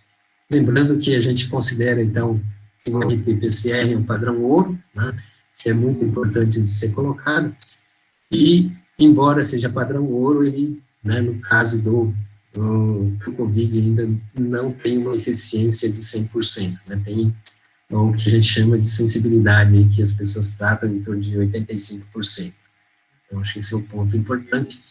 A outra maneira de se fazer, né, nesse caso aqui já seria um teste rápido, seria tentar pegar essas proteínas que vão estar no vírus aqui, expostas, e esses vão ser os antígenos, ou o próprio vírus, né, ser um antígeno, e tentar detectar, então, em dispositivos, como esses dispositivos de fluxo lateral, né, faz a detecção aqui, imobilizando o anticorpo para fazer a captura, então, a interação com essas proteínas, e fazer, então, a detecção de maneira bastante rápida, essa questão do vírus. E a outra maneira, que talvez não seja muito eficiente, para fazer diagnóstico, né, da infecção do vírus, mas já para poder observar se a pessoa teve ou não contato com o vírus, né, que nesse caso seria tentar fazer a identificação do anticorpo produzido pelo organismo infectado. Então, acho que esse é o ponto importante de ser colocado. E aí tem as maneiras que são construídas, né, não vou entrar em detalhe, então, já é feito conhecimento, aqui no Brasil a gente tem todo esse conhecimento para desenvolver esses dispositivos, né, tanto para esse tipo de diagnóstico da proteína, quanto, né, para diagnóstico aqui dos anticorpos. O grande problema aqui dos anticorpos que a gente tem como vocês podem ver nesse gráfico, como que altera os níveis de IgM e IgG, né, esses anticorpos no organismo, em função aí da infecção. Então, vocês estão vendo que, dependendo da janela, né, o qual vai ser feito o teste, né, pode pegar lá o sangue, por exemplo, antes de 10 dias não vai identificar nada, né, e depois de um certo tempo também pode ser que não identifique nada, a não ser que tenha aí uma exposição, né, que a gente chama de exposição secundária ao antígeno, que aí sim, depois de um certo tempo, só vai identificar o IgG. Quando consegue identificar IgM e IgG juntos, são em intervalos aí, em janelas bastante restritas, né? Então, acho que esse é um ponto importante de ser destacado. E outro ponto que é importante, que já tem todo, né, desenhado aí, o gene que precisa ser buscado para identificar essa questão da COVID. Então, lá no Centro de Controle de Doenças dos Estados Unidos, já tem a sequência aí que é recomendado, qual que deve ser, né, pego aí para ser feito o teste para identificar, então, a COVID. Né? Então, aí tem essa questão, então, já dita, inclusive, todos os primers desenhados, né, direto, reverso, a questão aí da sonda, né, então todas as sondas com diferentes tipos de marcadores, quanto que é a concentração que deve ser utilizada para fazer esses ensaios, então estão todos descritos, inclusive, né, para fazer, e tem toda essa questão, né, da possibilidade de fazer. Inclusive, né, na questão do RNA, tem todos a sequência aí, né, do primer, tanto direto quanto reverso, também as sondas, então todas já descritas e pode ser feito. Inclusive, com todos esses conhecimentos, né, o grande problema foi que aqui no país a gente não consegue produzir em grande escala esses materiais, essas substâncias, né? Então, esse que é o grande problema da dificuldade de fazer aqui em grande escala. Então, na verdade, em função de tudo isso, a oportunidade que surge, né, que a gente tem aí o Instituto Nacional de Ciência e Tecnologia e Bioanalítica, que a gente tem 45 pesquisadores aproximadamente nesse instituto, que de várias universidades, a gente tem aí vários pesquisadores que têm experiência e competência de desenvolvimento de biosensores, e tem várias parcerias, consultorias internacionais, e com isso, né, a gente apresentou nessa chamada, o edital do CNPq da chamada COVID-19, e, no fundo, o projeto foi muito bem avaliado, né, foi recomendado, e deve receber aí um financiamento para desenvolver esses dispositivos. E aí, só falando rapidamente, para desenvolver esses dispositivos, uma das possibilidades, que isso é mais questões, né, feitas aqui no nosso laboratório, é tentar, então, fazer o uso da nanotecnologia estrutural de DNA. Então, hoje, o DNA, com o conhecimento que a gente tem, com softwares computacionais, a gente pode desenvolver N tipos de estruturas, como vocês podem ter exemplos aqui, para N tipos de aplicações, né? Então, a gente pode desenvolver qualquer tipo de estrutura, a princípio, que a gente possa imaginar, simplesmente com essa questão, né, do conhecimento do pareamento de DNA. E aí, baseado nessa questão, a possibilidade que existe, né, no fundo, é a questão aí de ter a possibilidade de ter vários tipos de retículos, né, cristalinos construídos à base de DNA, que a gente tem construído.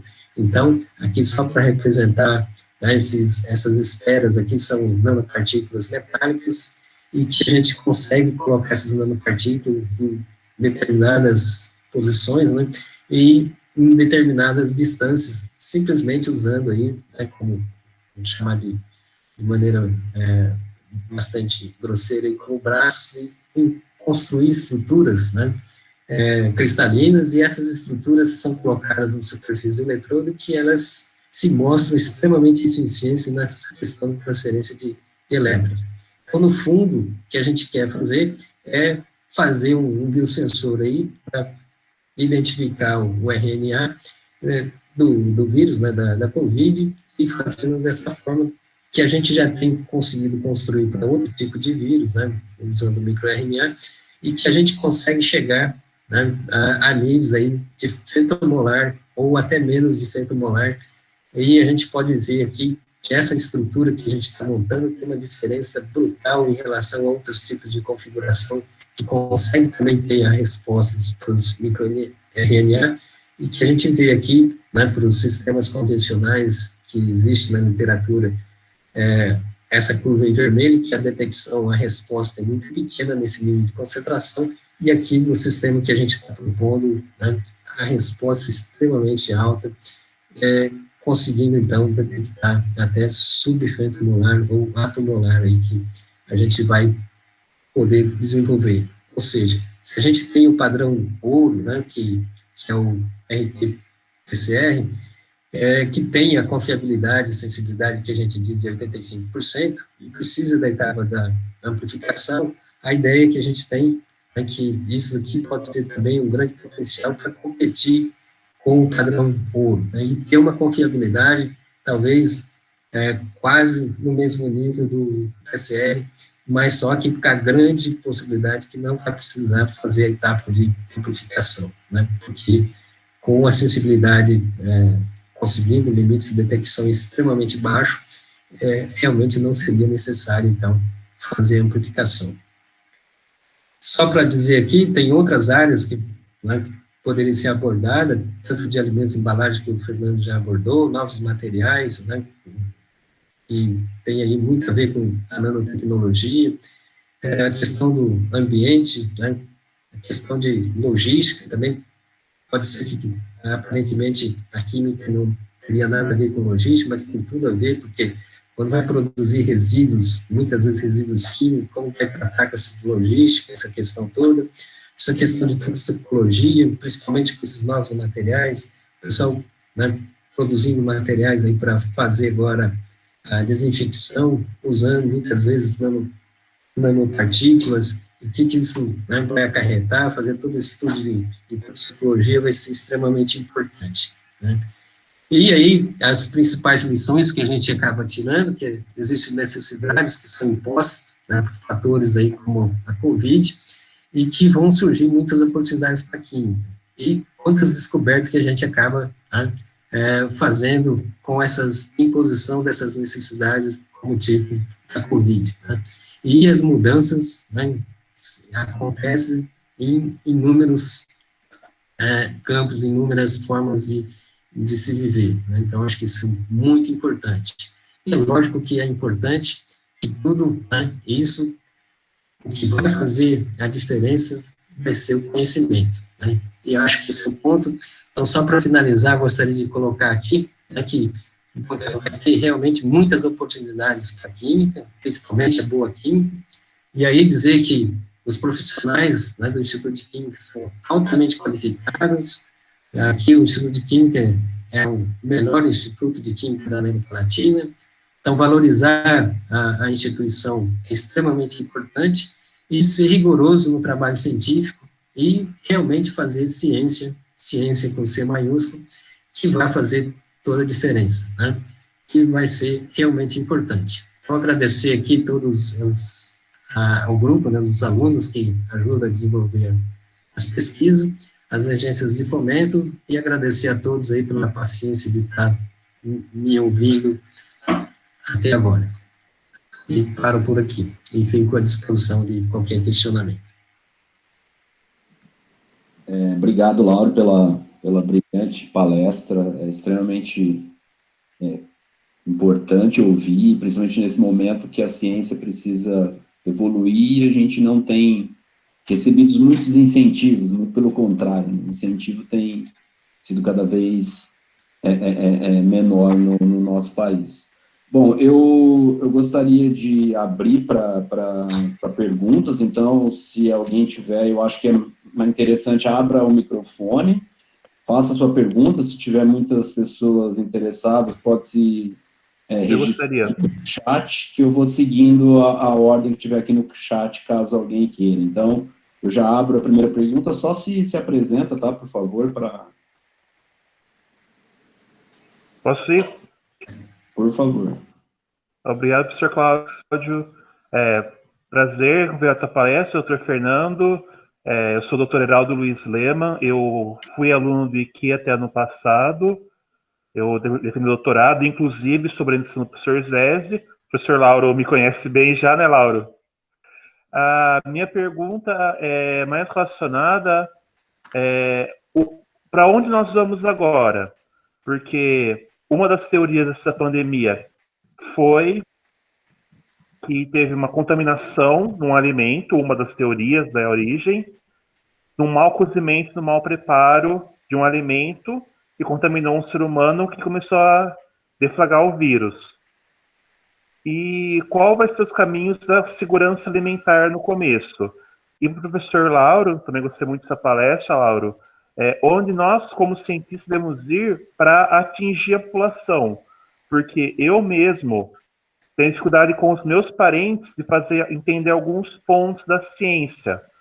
E não são pessoas sem nenhum tipo de formação, são pessoas que já têm uma faculdade, às vezes tem uma dificuldade enorme de falar, olha, tal ponto é errado, tal ponto é fake news.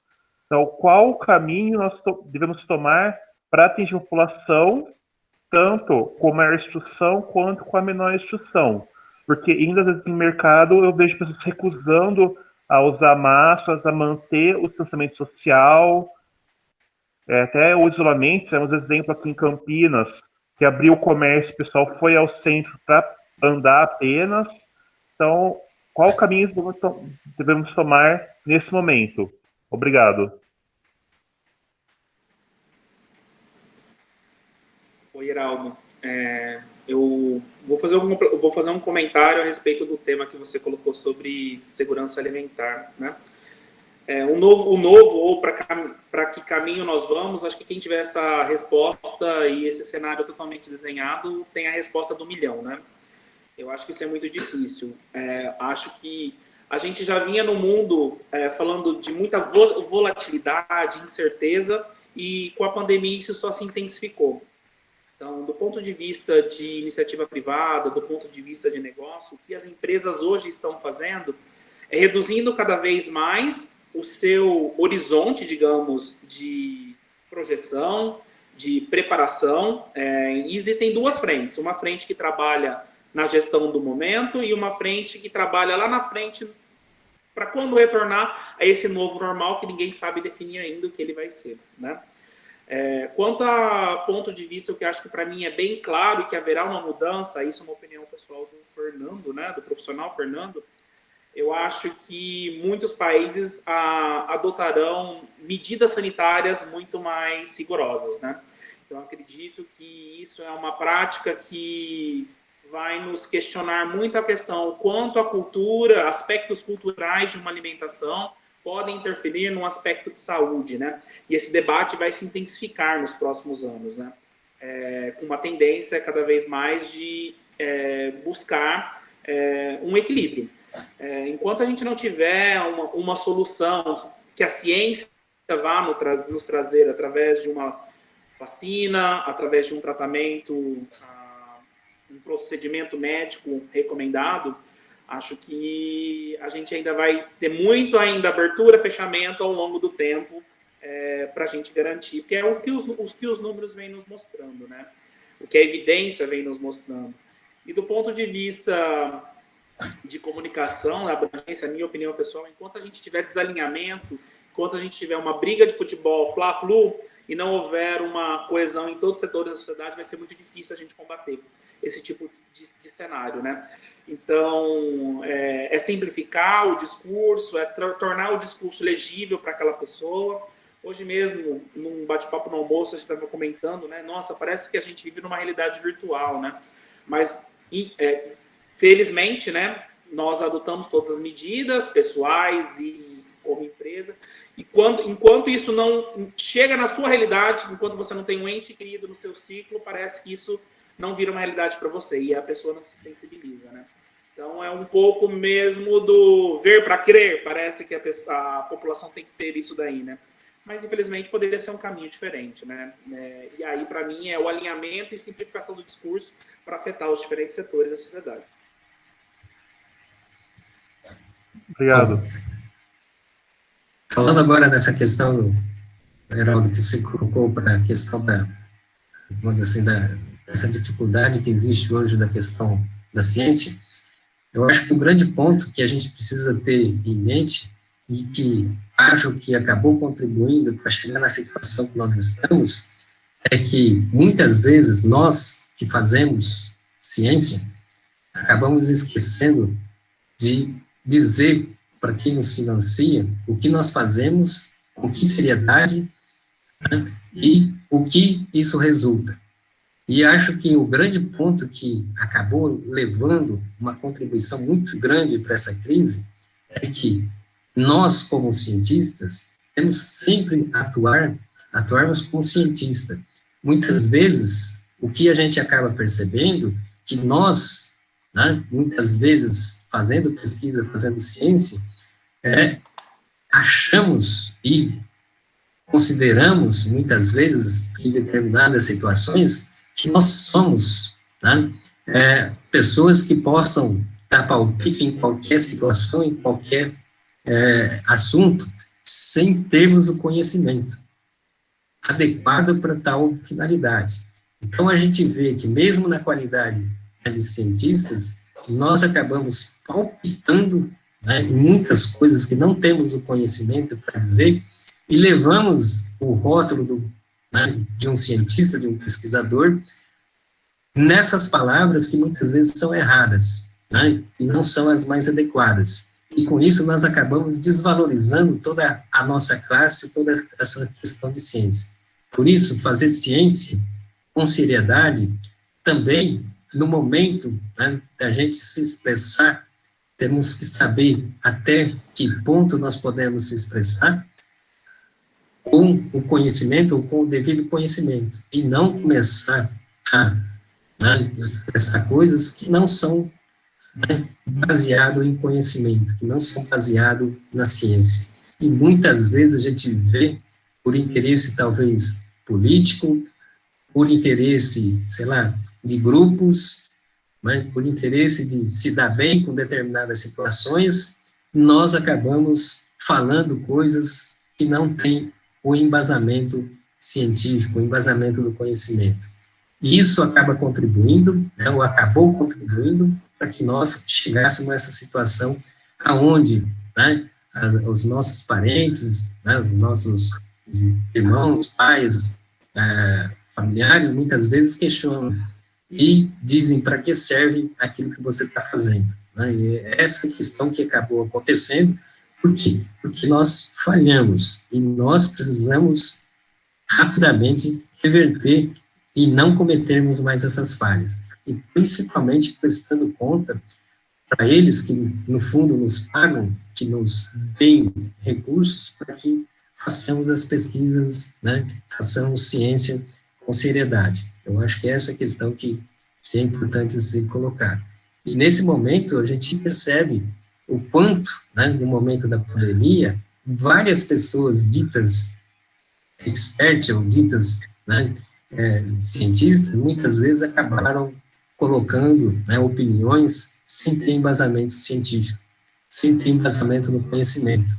E aí realmente acaba desmerecendo. Então, saber até onde cada um pode ir é extremamente importante. Não é porque, né, uma pessoa que tem um certo respeito em determinada área que pode emitir opinião em áreas que não tem conhecimento. Eu acho que esse é um ponto importante de ser colocado. E que hoje, né, a gente percebe muito bem o que isso acarreta. E é essa questão que a gente está vivendo aí, a crise na ciência. Eu acho que essa questão é muito importante de ser colocada. Muito obrigado pela resposta. Obrigado, doutor Fernando. Agradeço sua habilidade. Muito obrigado. Por favor, acho que temos mais uma pessoa que gostaria de fazer uma pergunta. Pode se manifestar, por favor?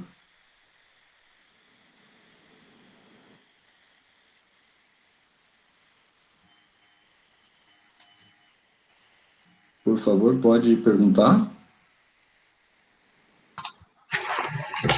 Posso fazer um comentário, Cláudio? É o Zézi.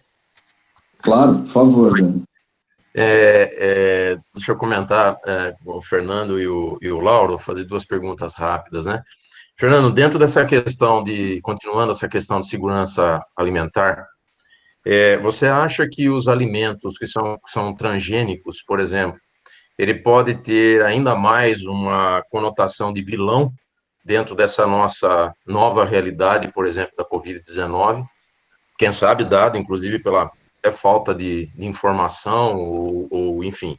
E aí, ligando na questão do Lauro, justamente essa questão, Lauro, bastante importante que você comentou, a gente está cansado de ver, né, dentro das redes sociais, pseudo-médicos, pseudo-políticos, pseudo-religiosos, pseudo-cientistas, né, e aí eu não sei se, quem sabe, eu gostaria de uma opinião sua, que a gente vê, na realidade, uma enxurrada de resultados científicos que, no final das contas, não tem validade nenhuma. Então, gostaria de, com a sua experiência, com, enfim, aquilo que você trabalha muito, que é a questão de biosensores, que é a questão de diagnósticos, prognósticos, etc., o que você acha que leva essa necessidade, até de uma falta de profissionalismo, vamos dizer assim, em alguns momentos, né, dessa enxurrada de coisas que anda acontecendo aí dentro dessa pandemia que a gente está vendo? Então, são essas duas colocações que eu queria fazer. Muito obrigado, viu? Professor Marco, eu acho que é bem colocado, acho que os dois links, uma pergunta fake news e OGM está linkado com a outra, tá? E, recentemente eu tive uma palestra sobre food safety, promovida pela FEA da Unicamp, e um dos temas era falar sobre aditivos, atualidades em aditivos, né? E a professora iniciou a palavra assim: não existe tantas coisas de falar em aditivos na atualidade, mas hoje o meu grande desafio é atuar contra blogueiros e canais que dia a dia estão lançando informações na rede. A atualidade principal do trabalho dela é trazer a ciência à luz, né? E aí ela colocou uma série de compostos que estão presentes na fruta morango e a mesma estrutura química de um composto sintético, né? E aí desenhou em cima dessa palestra todos os comitês científicos, comitês técnicos que atestam a segurança. E o OGM é um tema desse, né? Inclusive aqui nós temos uma comissão, que é a CTN-Bio, que inclusive ao liberar, né, é um tema muito polêmico, a CTN-Bio, ao liberar um evento, ela passa por todo um protocolo de segurança. Mas ainda existe uma percepção muito negativa da população. Então, enquanto ainda à luz da ciência de hoje, eu diria que nós não temos ainda um posicionamento conclusivo. O que eu acho que existem muitos interesses envolvidos por trás do tema, e isso é movimentado país a país, mas hoje o que eu tenho como opinião pessoal é que é uma tecnologia que está disponível como uma tecnologia agrícola para aumento de produção. Agora, a população brasileira ainda enxerga isso como risco e muitas das empresas adotam programas internos para evitar o seu uso, o que muitas vezes encarece de forma que poderia ser muito mais simples o processo para a gente ter uma matéria-prima livre de OGM, né? Então, a gente tem que entender, pode ser não um risco real, mas se a percepção de risco da população aponta para isso, as empresas têm que estar preparadas a adotar práticas que mitiguem esse risco, tá? Essa semana passada, o ILSI promoveu um debate, uma mesa redonda sobre OGM, muito interessante. Inclusive, os vídeos estão disponíveis no YouTube do debate, das aulas que tiveram sobre o tema. E a discussão era justamente essa, né? Parece que nós estamos tentando, através de lei, regular algo que, na realidade, a ciência já tem uma opinião, né? Então, a gente tenta criminalizar alguma coisa que não é criminalizada. Então, o discurso é um pouco... existe uma dicotomia entre o discurso e o que os dados, à luz da ciência de hoje, apresentam. Isso gera confusão para a população. Obrigado, Fernando. Obrigado, Fernando.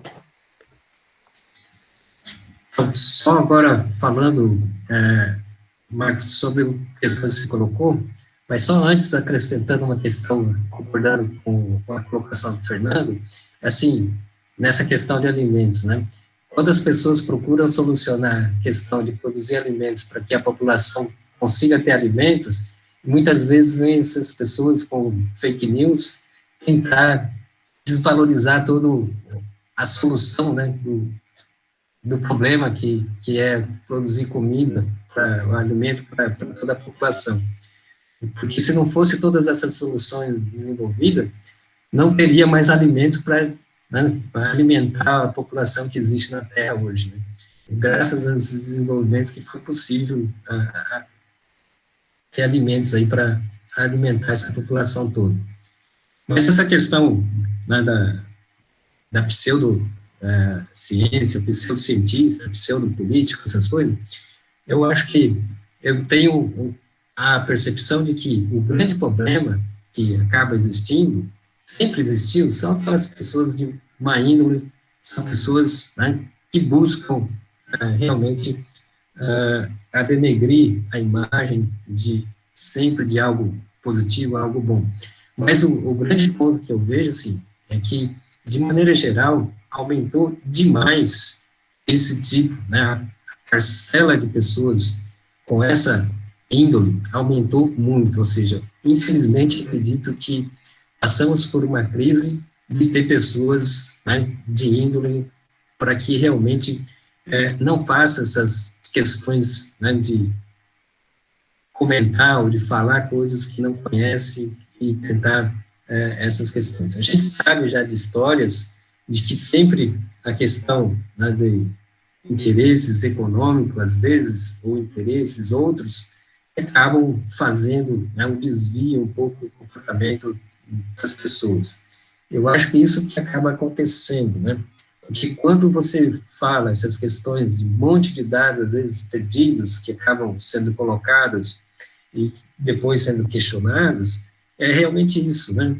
Hoje nós chegamos, acho que, numa crise sem precedentes, porque aquelas revistas, por exemplo, só para dizer, a Lancet, a New England of Medicine, que são revistas que seriam realmente consideradas, né, muito, assim, rigorosas, muito top, e chegar a ponto de publicar da forma como que publicou, e agora ter que retirar todas as publicações, isso nos leva a crer que essas revistas foram construídas e chegaram a ter essa fama de boas revistas, construídas por seres humanos, por cientistas.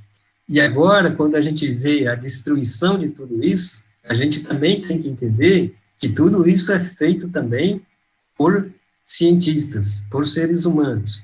E que essas coisas que acontecem é que acabam, né, denegrindo a imagem da ciência de uma forma, né, como um todo.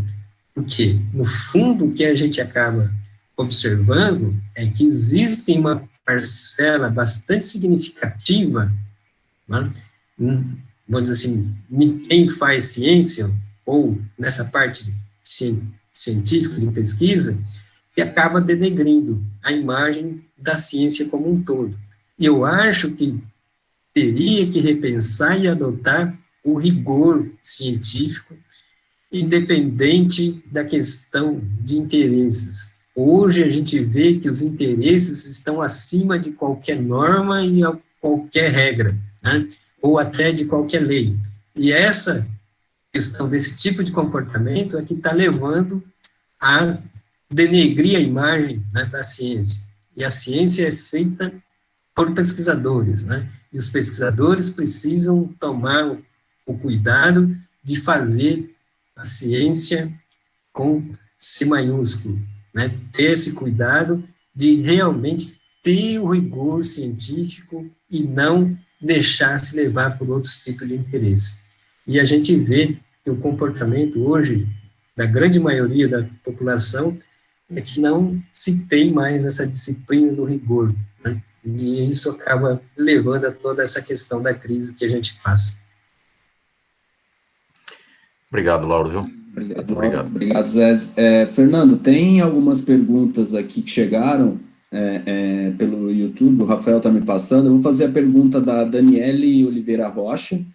Ela pergunta quais habilidades são desejadas em um candidato interessado em ingressar na indústria de alimentos. Ela até complementa aqui colocando, né, considerando alunos de bacharelado em química com pouca experiência profissional. Então, se é possível comentar alguma coisa nessa linha. Depois tem uma outra pergunta aqui também que eu vou passar a posteriori.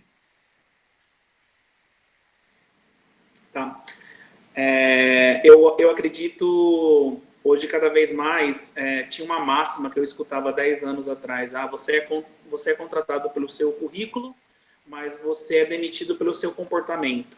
Então, hoje em dia, a questão de soft skills acaba sendo algo muito importante, o espírito investigativo, a iniciativa, aliado à competência técnica. Muitas vezes, ao longo do dia, ao longo da nossa carreira, a gente dedica muito tempo a buscar a especialização e não entender que trabalhar hoje num ambiente acaba sendo muito complexo. Então, relacionamentos interpessoais, e isso muito hoje a gente busca em avaliações de dinâmica, porque como o cenário é incerto, cada vez mais profissionais versáteis a esse ponto, aliado à competência, ela nunca deixa de ser um rigor, né?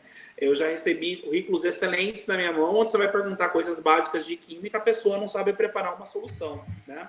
Então, isso é uma coisa que eu sempre busco com a minha equipe, buscar essa informação, essa formação básica, porque internamente depois é muito mais fácil, ele tendo a base sólida, ele consegue complementar a sua formação técnica. Mas eu vou te dar um currículo, uma dica para uma formação, busque também se diagnosticar qual o seu perfil em termos de soft skill para relacionamento interpessoal. Acho que são coisas que podem te auxiliar numa dinâmica, podem buscar o seu melhor lugar. As empresas hoje elas são muito diversas, então as equipes são muito diversas. Não existe o profissional que não é inserido nesse comportamento, não existe mais um único perfil.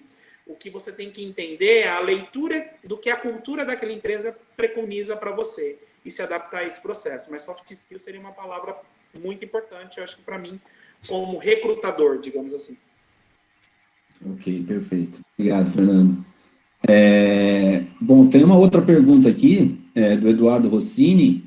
A pergunta, acho que talvez mais direcionada ao Lauro, ele gostaria de perguntar, né, como vocês veem o futuro do financiamento da pesquisa para a evolução da ciência no Brasil frente aos atuais cortes e à crise econômica provocada pela pandemia? Acho que é a pergunta de $1 milhão, né, Lauro? Então, mas eu acho que é importante comentar, porque é o futuro incerto. Lauro, por favor. Então, acho que é muito importante, e essa reflexão, acho que fazendo a pergunta, por quê? Porque realmente nós vamos passar por um momento de crise econômica, o dinheiro vai ficar escasso, e quando o dinheiro fica escasso, é lógico, uma das primeiras questões que as pessoas tendem a fazer, principalmente do ponto de vista político, né, principalmente aqui no Brasil, é cortar recursos em educação e pesquisa, né? Acho que essa é a questão que é importante. Mas o ponto que a gente não sabe, o quanto vai ser afetado, né, essa questão que não sabemos exatamente o que vai vir pela frente, mas o ponto que a gente tem que ter em mente é o seguinte: embora com essas dificuldades todas, diminuição muitas vezes de recursos, pesquisa, vai certamente afetar, mas nós temos que colocar nossa criatividade em prática. Podemos fazer pesquisa, e já fizemos no passado, pesquisas com pouco recurso, né? E não é porque não temos nenhum recurso que nós não vamos fazer nenhuma pesquisa. Eu acho que nós temos que buscar a nossa criatividade para que consigamos fazer pesquisas, mesmo sem muito recurso, e também tentar buscar recursos, né, em outras fontes que não são as fontes hoje tradicionais. E, fatalmente, a gente vai ter uma mudança de comportamento e que a gente tem que estar realmente atento para as oportunidades que vão surgir, que não vão ser as oportunidades que, ou as mesmas fontes, né, que a gente tinha até hoje. E, fatalmente, vai mudar o cenário daqui para frente, e por isso a gente tem que estar atento para como sobreviver a essa nova realidade. Obrigado, Laura. Só se eu posso complementar, eu acho que a gente precisa aprender com a história, né? Quando eu falo a gente, é o país, né? As nações que saíram de dificuldades, guerras e tal, elas conseguiram sobressair investindo em educação. Isso não é segredo. Então, no Brasil, parece que a gente olha a história ao contrário. Então, vamos retirar recursos da educação para a gente tentar crescer, né, e se desenvolver, e é sempre o contrário. Então, eu acho que a gente precisa aprender um pouquinho com a história. Mas eu concordo com você que a gente vai ter que fazer mais com menos ou com o mesmo que a gente teve ao longo do tempo. Tá? Então, no passado, os recursos também eram escassos e a ciência chegou até onde ela chegou no Brasil. Então, a gente vai precisar repensar o que, de fato, é prioritário em termos disso. Então, acho que a gente precisa olhar para a história e aprender um pouquinho com ela. Então, concordo que a gente vai ter que fazer mais com menos.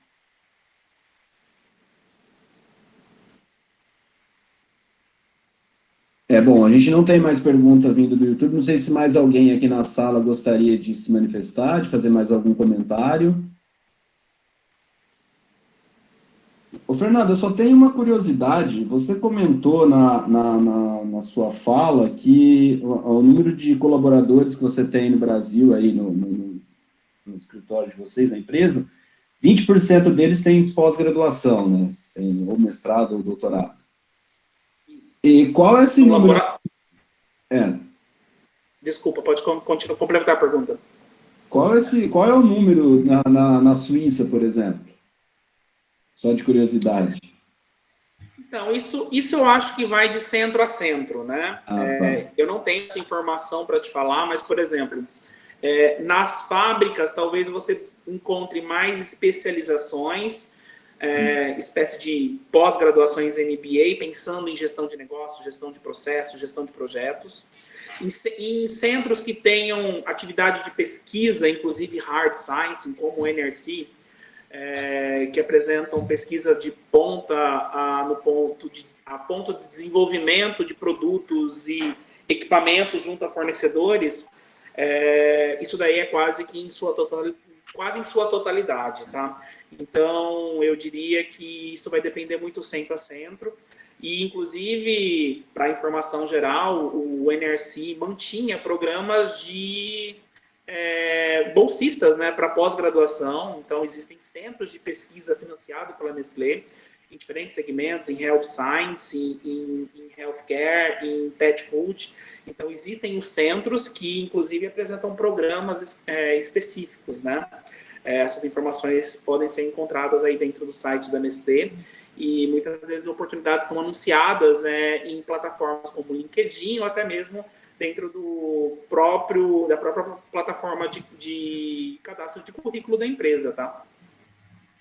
Valeu, obrigado, Fernando. Acho que é importante esse cenário, né? Às vezes um centro precisa de uma determinada especialidade e o centro de pesquisa outra. Então, vai depender qual é o que você projeta para a sua carreira. Pessoal, mais alguma pergunta? Mais alguma pergunta, alguma colocação, algum comentário final?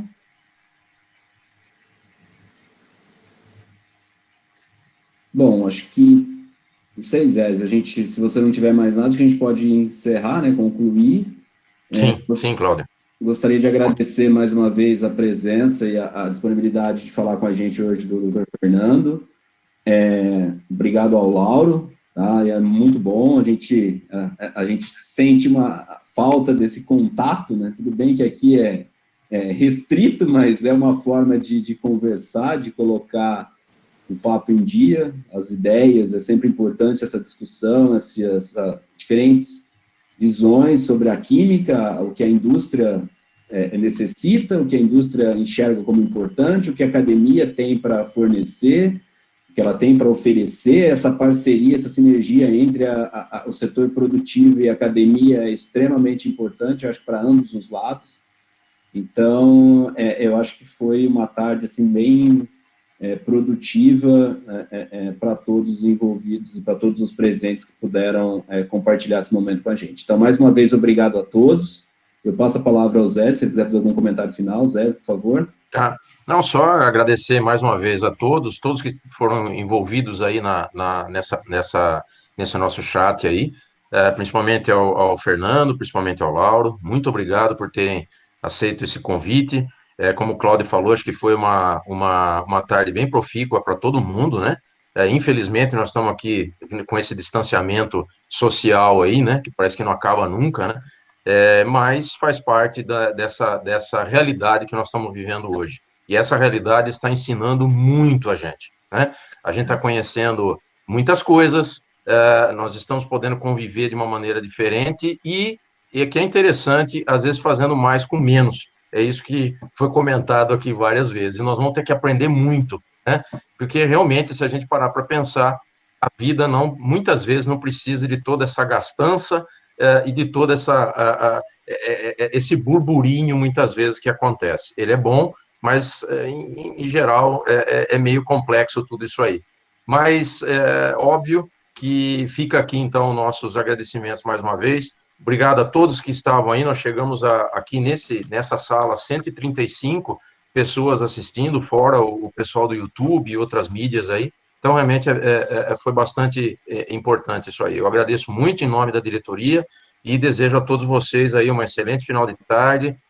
Se cuidem, sem dúvida nenhuma, com os materiais, com os EPIs, etc., e todo o cuidado e bom senso que a gente tem que ter e com muita responsabilidade. Tá bom? Muito obrigado a todos, viu? Obrigado, Cláudio. Obrigado, Zé. Boa tarde a todos. Obrigado. Tchau, gente. Obrigado.